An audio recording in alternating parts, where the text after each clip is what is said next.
Hello，大家好，今天是2023年3月13号星期一早上9点17分。今天来给大家分享一个选品的案例，关于是 Carry On Luggage，这个是代表随机行李的意思，就是登机行李的意思，就是我可以把我的部分行李带上飞机。那行李的话，我们其实有分成两种，一种的话是要托运的，一种呢是可以带上飞机的。那带上飞机的这个行李箱，其实是一个比较利基的一个市场吧。做的卖家其实来说不是特别的多，特别是做得好的卖家呢，更是寥寥无几。那我最近看到一个登机行李箱的一个案例，我觉得不错，就拿来给大家做一个分享。那关于 Carry On Luggage 这个关键词的话，它在2022年的7月17号的时候出现了一个顶峰。那我们看，在近1-2年，就是从21年的年底一直到23年的话，它是一个保持持续增长的一个势头。其实这个品类当中做得好的卖家其实不多，做得好的产品其实也寥寥无几，竞争相对来说不是很高。然后呢，这块的市场为什么是它有出现了比较高速的一个增长，其实是跟社交媒体的一些话题是有很大的一些关系的。我们先来看一下。Carry On Luggage 是代表是随身行李箱，可以带上飞机的。然后呢，还有一个呢是 Check Baggage， 这个是叫做托运行李。托运行李的话，就是我们大概是在20公斤到23公斤左右吧，因为有些航空公司的要求限定不同。这类的大型的这个大件的这种行李的话，是可以采用托运的。但是托运的话，它往往是需要收取一定的费用的。有些机票当中，它是可以免费托运1箱的行李但是呢，有一些特价的机票，或者是像一些红眼航空，它就没有是让你可以免费托运。那这个时候的话，登机的这个行李就是变得是你要去规划一下，因为如果说你超出它这个标准的话，你要去额外付出几百块钱，甚至是几十美金的这种费用，那对于你的这个出行的这个成本就是会有所上升。那我看到了这个产品，我觉得它做的是挺不错的，给大家看一下这个产品的一个案例它这个呢是一个登机的行李箱，但是这种登机的行李箱，我在亚马逊类目当中，这种设计以及这种尺寸的就是几乎是没有看见，特别是像18寸或者18寸以下的，它的竞争对手也比较小，有些是做成包，就是做成背包的一种形状的，很少有做成这种行李箱的这种形状的。而且呢，这个产品它的这个整个设计也是非常的巧妙，它把这个轮子给拆下来为什么把轮子拆下来？我等会儿给大家详细的说。那我们看到它这个是有20寸的，跟这个18寸它为什么是要做这个2个这个变体，也是有讲究的。Personal item 这个呢是代表是叫做是个人物品它有的时候航空公司的话可以允许你带2个行李箱登机。就是2个箱包登机吧，一个呢叫 personal item， 然后一个是 carry on luggage， 这个2个的话是不同的。这个呢是放在你的头部上方的这个行李箱，就是相当于说是一个收纳这个地方，就是这个呢18寸以下的话是放在你的座位的这个下方是有所区别的。然后它的这个设计的巧妙的这个地方。是，比如说它这个轮子是可以去进行拆卸，然后呢体积也比较的小巧，然后另外一个呢是符合它的航空公司的一些这种规定我们先接着来往下来看，它这个呢是一个黑人的一个创作者他就是非常反感，就是航空公司要收行李的一个这个托运费，所以说他就突发奇想就设计了这样的一款这个行李箱。我们来看一下它的这个一个视频我们先看一下。他说他这个用这个箱子可以节省这个行李托运费。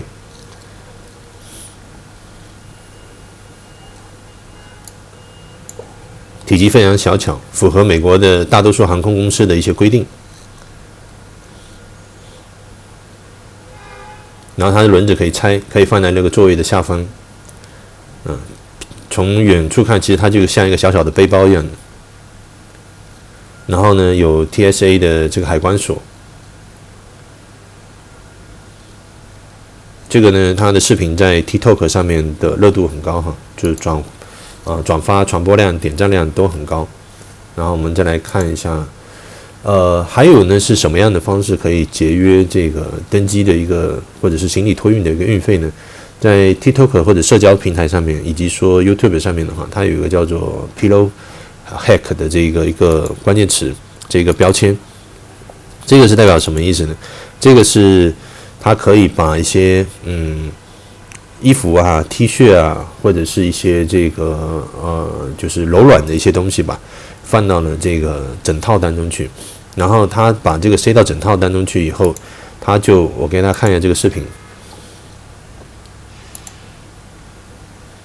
塞到这个整套里面哈，它就可以是抱着这个整套去登机。那这个整套就不算额外的费用啊，就是可以让你的这个旅行当中更加节约的一个行李托运费吧。比如说你这个箱子，比如说已经是装满了，还有这么多的这个衣物装不下去啊，那你可以用这种带一个这样的一个抱枕啊，带上飞机，又可以作为整套，然后呢又可以不需要再额外的去交一些这个费用。这个视频在 TikTok 上面播放量也很大。然后我们再看一下这个视频，他们登机的时候，你看每个人拿一个枕头，这个是合规的哈，是没有问题的，至少目前来说吧。然后海关的话，确实是会，比如说扫描出这个里面有很多的衣服，但是它没有任何的相关的限制跟规定，说你不允许把衣服就塞到这个整套当中去带上飞机。这个是它其实是允许，其实这个呢也叫做是个人物品吧，就是我刚才说的personal item， 属于这个类型的这个范畴。那它的主要的目的其实也是为了是节约它的一个行李费跟这个或者是超重的一些这个避开超重的一些这个费用。然后呢，在这个有些国外的一些网站啊，他们专门也有一些这种话题呢，是专门针对是在旅行当中如何去节约费用啊。比如说我们看到它还有教你是去挑选整套，挑选什么类型的整套。它这边有推荐很多种，有些是什么防水的麻布的这种各种各样的这种整套哈，但是一定就是要有带拉链的。那甚至是有一些这种就是说是这种类型的，这种就是说是可以是让你在旅途当中可以稍微休息或睡觉的这种。那它这个里面的这个也是可以把里面的内芯直接给它拉出来，你里面比如说是折好你的这个 T 恤或者是衣物，把它折成一个圆筒形，那这样的话又可以在旅途当中当成一个靠枕，然后呢又可以节约你的一个行李托运的一个费用。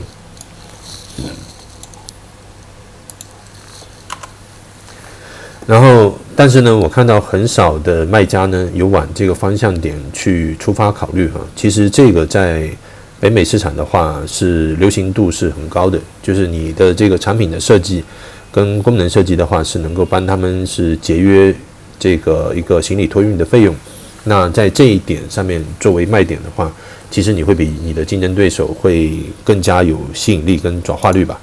所以有的时候我们在做产品的时候一定要了解一下用户的一些真正的一些需求哈。其实实际上比如说你卖的是一个这个靠枕，但是你不确定它到底是一种什么样的使用方式，你可能是为它着想，里面放了一个这个记忆棉，更好的舒适性。但是从我的角度来说的话，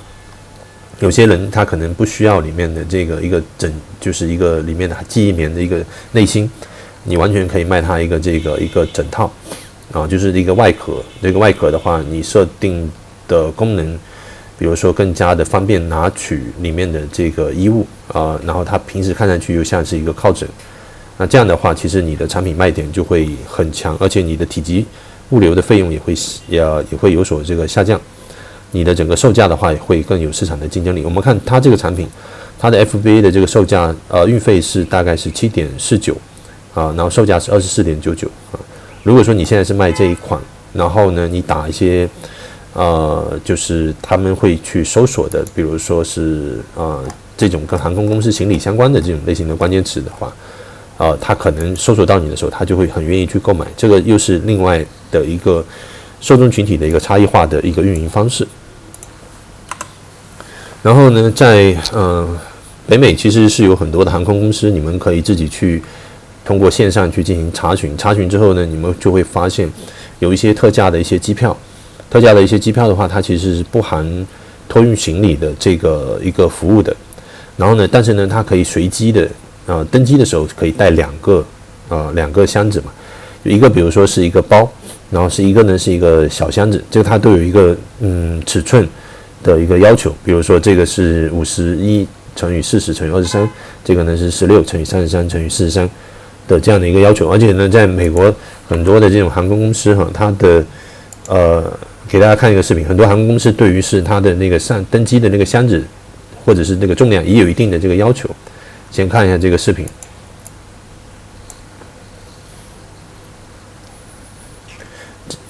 这边它就是列出了3种的一个场景登机的时候3种，一种是头部的这个行李箱的一个收纳空间，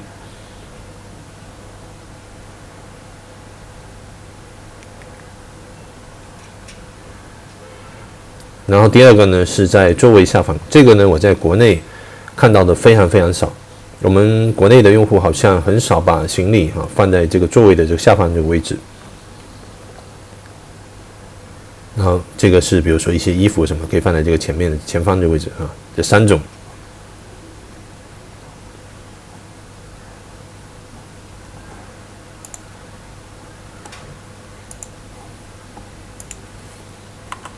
好，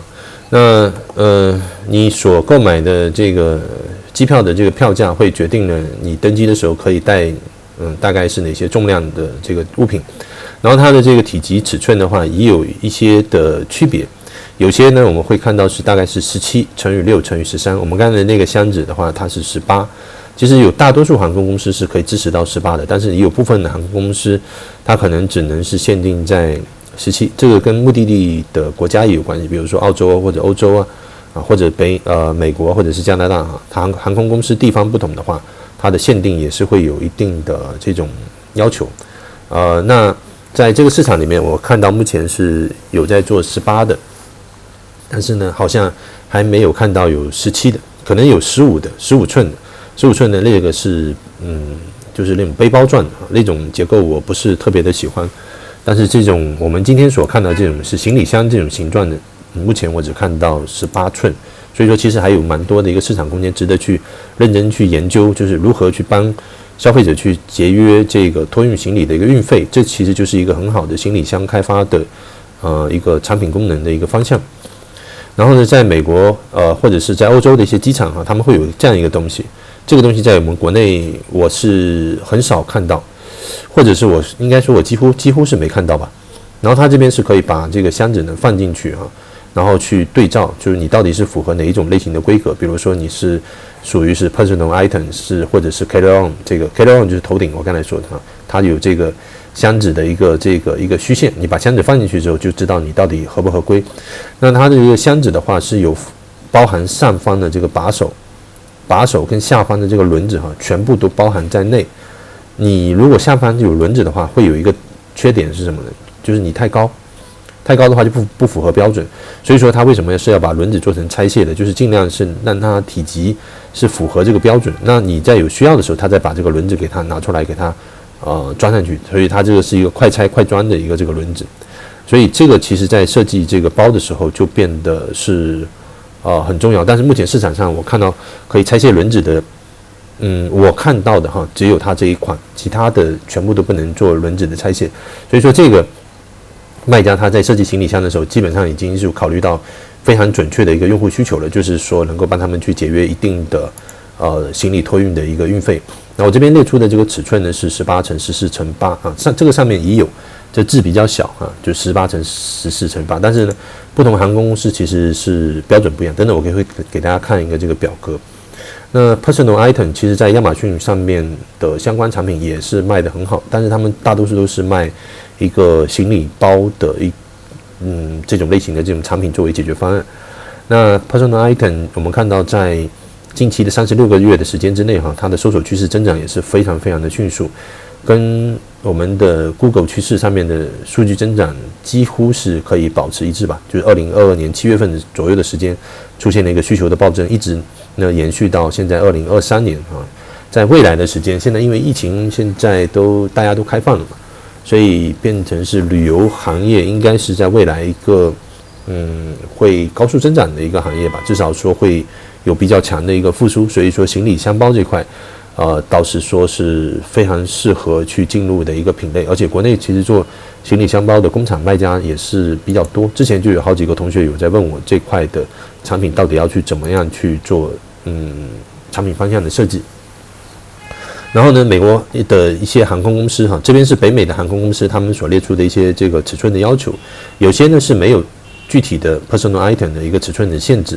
那有些是有，比如说我们看到最小的，看到是这个最长边是16 15乘以7，这个呢是17 13乘以6，那大多数我们看到就18 14乘以8，这种是比较常见的，然后17 13的这种也比较多。